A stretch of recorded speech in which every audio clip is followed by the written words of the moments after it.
करेंगे? बिना गाय के यज्ञ कहां से करेंगे? बिना गाय के न हमको कंडा मिलेगा, न घी मिलेगा, न दूध मिलेगा।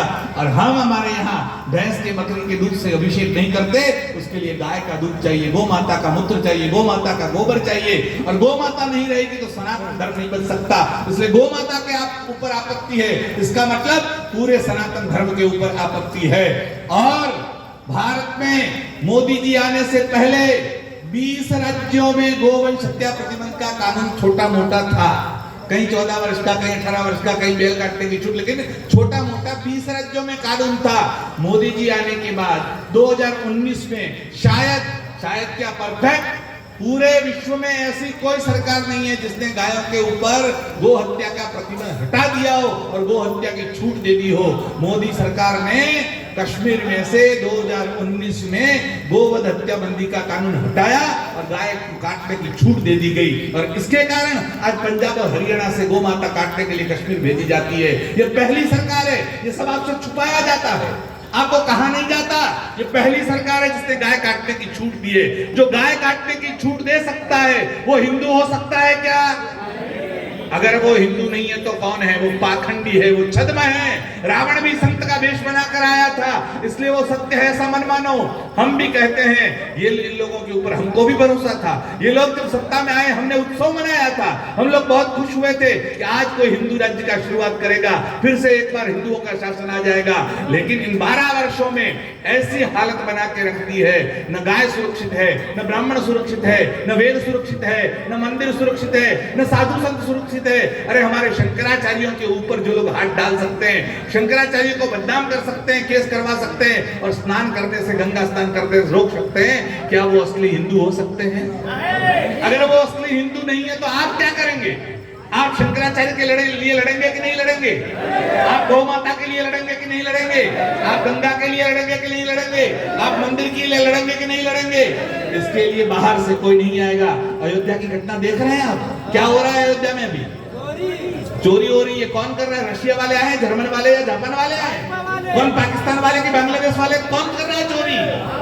अरे वो वही है जो लोग वहां बैठकर हमको बताते थे कि हमने राम मंदिर बनाया है, जो राम मंदिर का श्रेय लूटते थे। आपको पता है राम मंदिर किसके कारण बना है? राम मंदिर किसी पार्टी ने नहीं दिया, राम मंदिर कोई सरकार ने नहीं दिया, कोर्ट ने दिया। और कोर्ट में केस किसने लड़ा आपको नहीं पता होगा तो हम बता देते हैं। कोर्ट में पैरवी कर जब न्यायालय का निर्णय आया, इलाहाबाद हाई कोर्ट का जजमेंट निकालिए, पढ़िए, ना तो हमसे मांग लीजिए। 22 बार शंकराचार्य जी का नाम लिखा है अदालत ने और अदालत ने कहा है कि शंकराचार्य अभिमुक्तेश्वरानंद सरस्वती जी नहीं होते तो कतई हम निश्चित नहीं करते सकते थे कि राम जी का जन्म यहाँ पर हुआ था। राम जन्मभूमि मिली है तो केवल शंकराचार्य के कारण मिली। राम मंदिर जिसके कारण आपको मिला है और मिलने के बाद एक भी शंकराचार्य आज तक उनको याद नहीं आया कि शंकराचार्य का इतना बड़ा बलिदान और योगदान है। शंकराचार्य ने पैसे करोड़ों रुपए खर्च किए, वकीलों को रोका, खुद गए, गवाही दी, साक्ष्य प्रस्तुत किए, तब जाकर के राम जन्मभूमि हमको मिली है। इनके भरोसे नहीं मिली है। और जब राम जन्मभूमि हमको मिल गई तब जाकर उसकी रखवाली किसको सौंप दी? हमने चोरों को सौंप दी। और चोरों को सौंप दी, इसका मतलब क्या हुआ? आप घर में दूध की कटोरी की रक्षा करनी हो और बिल्ली को कटोरी की रक्षा के लिए बिठाओगे तो क्या होगा? दूध की रक्षा होगी या बिल्ली पी जाएगी? ये बिल्लियां हैं और यही हमको कहती है कि हम रक्षा करेंगे। रक्षा नहीं, ये तो पहले से बनाकर बैठे थे कि राम मंदिर बनाएंगे और राम मंदिर के नाम पर अपना कार्यालय चलाएंगे और घर भरेंगे। ये पहले से योजना थी और इस योजना का भाग है। बहुत बड़ा पाप हुआ है आपके अयोध्या में और वो करने वाले कौन है इनको पहचान लीजिए। ये केवल लल्लू बल्लू जो टिन्नू मिन्नू इन्होंने नहीं किया है, करने वाले कोई और है। और शंकराचार्य जी ने 3 वर्ष पहले कहा था कि शिखर अधूरा है, मंदिर अधूरा है, ऐसी स्थापना प्रतिष्ठा नहीं हो सकती। लेकिन शंकराचार्य की बात को, शास्त्र की बात को इग्नोर किया गया, नहीं माना गया। शंकराचार्य जी ने कहा था कि अधूरे मंदिर में अगर प्रतिष्ठा की जाए तो असुर वहां जाकर बैठते हैं। आज क्या लगता है वहां देवता बैठे हैं कि असुर बैठे हैं? असुर बैठे, वो निश्चित हो चुका है। जब असुर बैठे हैं तो आपको ये सोच लेना चाहिए कि आप किसका साथ दे रहे हो, आज तक आपने किसका साथ दिया है। इसलिए निश्चय करो कि असुरों को हाथ पकड़ पकड़ गद्दी से उतार कर घर का रास्ता दिखाएंगे। ये काम आपको आने वाले चुनाव में करना पड़ेगा। और इसलिए हम आपको बता देते हैं शंकराचार्य कोई साधारण नहीं होते, साक्षात भगवान शंकर ही शंकराचार्य के रूप में अवतीर्ण हुए थे। शंभुर्मूर्तिश्चरति भुवने शंकराचार्य रूपा, साक्षात भगवान शंकर ही शंकराचार्य के रूप में आए थे। और एक शंकर भगवान शंकर आए थे तो उन्होंने गंगा हमको दी थी, लेकिन वो गंगा अविरल नहीं थी, निर्मल नहीं थी, प्रदूषण युक्त थी। तब जाकर के शंकराचार्य जी ने आंदोलन किया और 5 लाख लोगों को लेकर शंकराचार्य जी की सड़कों पर काशी में उतर गए थे। गंगोत्री से लेकर गंगा सागर तक आंदोलन खड़ा हो गया और मनमोहन सिंह जी की सरकार, कांग्रेस की सरकार को झुकना पड़ा।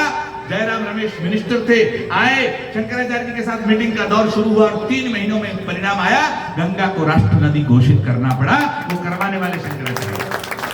तो भगवान शंकर आए तो गंगा को देकर गए, और ये शंकर आए तो इन्होंने हमको गंगा के राष्ट्र नदी बना कर दिया है। इनका उपकार जितना मानो हिंदुओं तुम्हारे लिए कम है। हिंदू धर्म के ऊपर जहां जहां चोट पहुंची है, महाराज जी खड़े हुए, काशी में मंदिर तोड़ दिए इन्होंने, 250 मंदिर काशी में टूट गए। आप लोगों ने देखा कि नहीं पता नहीं, लेकिन काशी में इतने मंदिर तोड़े, एक आवाज नहीं, कोई साधु नहीं, कोई संत नहीं, बोलने वाला कौन था? एक मूर्ति थी और वो आपके सामने खड़े हैं। ये शंकराचार्य बाहर निकल गए, गलियों में गए, 150 शिवलिंग वहां से पकड़ पकड़ कर ले आए जो गटर में फेंक दिए गए थे, और उसकी पूजा फिर से शुरू करवाई। आज भी लंका के पुलिस स्टेशन में, लंका मतलब काशी का लंका क्षेत्र के पुलिस स्टेशन में आज भी वो शिवलिंग रखे हैं। एक व्यक्ति रोज जाता है, पुजारी, और मठ से जाकर पूजा करता है। ये होते हैं शंकराचार्य। इसलिए शंकराचार्य को साधारण मत समझो। आज वो शंकराचार्य सामने से चलकर आपके द्वार पर आए। आपने नहीं बुलाया शंकराचार्य को, आपने न्योता नहीं भेजा था, आपने आमंत्रण नहीं दिया था।